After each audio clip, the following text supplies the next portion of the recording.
Salut à tous, bienvenue sur Basketball Impulsion. Hello, hello. Aujourd'hui, on reçoit Roman Bernies de Montpellier. Elle est déjà en train de rigoler, donc c'est bon. Ça devrait bien se passer. C'est ça. Donc, meneuse à Montpellier, qui a récemment joué une finale d'Eurocup. Bon, malheureusement, ça s'est mal fini pour Montpellier.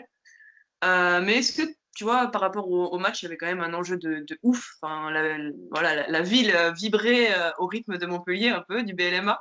Est-ce que tu aurais une astuce pour gérer la pression à ce moment-là? Une astuce, pas vraiment, parce que je pense qu'il n'y a pas de recette vraiment miracle. C'est un peu, je pense que chacun le gère un peu comme il le sent et comme il est. Après, moi, je pense qu'il faut rester dans sa routine. Faut rien changer.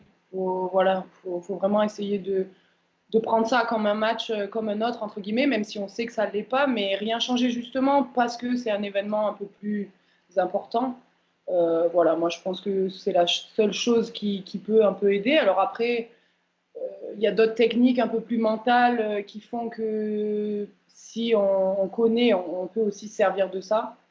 Mais tout le monde ne travaille pas avec un ou une préparatrice mentale. Donc voilà, je pense que le truc de base, c'est vraiment rester un peu dans sa routine. Ok, cool. Okay. Donc c'est paradoxal, mais c'est un bon retour. Ça veut dire que c'est pas parce que c'est un match différent que tu dois te changer, quoi. C'est facile à dire, hein. C'est facile à dire, Ouais. mais faut vraiment essayer de pas penser vraiment à l'enjeu même du match, à se dire que voilà, on en a joué 36 déjà des matchs, voire plus, et que c'est un peu la même chose, que ce sera la même chose, tout simplement. Ok, cool. Ouais. Ok. On sait qu'avec Claire, vous avez un peu discuté après le match. Et justement, par rapport à tes critères personnels, comment est-ce que tu sais à la fin d'un match que tu fais un bon match?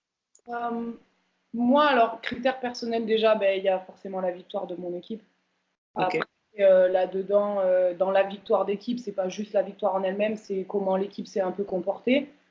Si elle a bien tourné ou pas, parce que de par mon rôle de jeu qui est meneuse et qui est très important aussi sur le terrain, si l'équipe tourne bien, bon, c'est que quand même, sans parler moi de mes stats personnels, mais c'est que voilà, tout le monde se sent bien, l'équipe tourne bien, le coach, enfin, on a un bon relais entre guillemets entre coach et meneuse sur le terrain, donc ça déjà, ça me donne comment dire, une satisfaction un peu personnelle. Et puis, ouais, et puis après, moi, personnellement, je suis beaucoup dans le partage, beaucoup à communiquer. C'est ça qui m'anime principalement, au-delà des statistiques ou des points ou quoi que ce soit. Donc voilà, si mes coéquipières, j'ai un bon retour avec elles, si à ce moment-là, ben, j'ai eu le mot juste, j'ai eu la bonne parole, la petite tape, voilà, ça c'est des petits trucs, moi, personnellement, comment dire, qui me tiennent à cœur. Donc voilà, si j'ai pas échoué dans ça, je suis plutôt satisfaite. Et puis après, bon, il y a les aspects vraiment tactiques et techniques et les statistiques, tout simplement. Encore une fois, au-delà des points, moi, c'est les passes décisives aussi beaucoup qui m'animent. Donc voilà, si j'ai fait quand même pas mal de passes décisives, je suis plutôt satisfaite, on va dire, de mon match. Mais encore une fois, voilà, j'ai pas un truc en particulier, quoi. Mais la victoire quand même aide. Après, il y a comment on a gagné, mais voilà. C'est un peu tous ces aspects-là me concernant personnellement. Ok. Cool. Merci. Ouais, ça change tous les joueurs qui ont les points en ligne de mire, c'est cool. Voilà, bon, c'est pour les autres, ça. Je fais autre chose. Ton poste de jeu, c'est meneuse. Est-ce que tu aurais un top 3 des conseils que tu as envie de donner aux meneurs et meneuses de jeu qui vont te regarder là? Top 3. Si c'est un top 10, on prend. Ne te limite pas. C'est plus parti sur le top 50, mais. Top 3, je dirais déjà comment dire, être à l'écoute, en fait, savoir bien communiquer, la première chose, bien communiquer, c'est-à-dire que savoir recevoir, mais surtout donner. Et comme je disais auparavant, préalablement, pardon, vraiment pouvoir échanger avec ses coéquipières et avoir le bon mot, la bonne action un peu au bon moment. Voilà, et c'est pouvoir partager ça, je pense que c'est important. Après, se faire respecter aussi. En deuxième, je mettrais parce que j'ai eu joué avec des filles plus âgées, plus expérimentées, plus tout quand j'ai commencé.